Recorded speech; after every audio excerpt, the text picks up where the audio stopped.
সোজা আমি করে দেব। লক্ষণ সেটকে টাইট করা লোক আমি।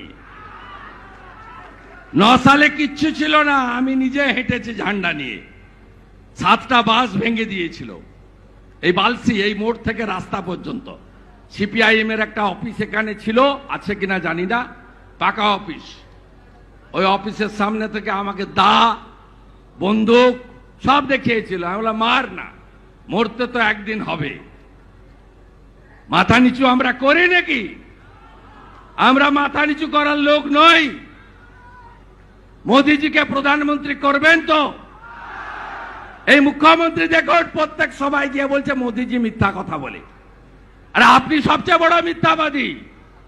21-এর আগে বলেছিলেন মোদি ভ্যাকসিন নিব না, আপনি প্রথম গিয়ে ভ্যাকসিন নিয়েছেন। ডবল ডবল চাকরি বলে চেয়েছিলেন,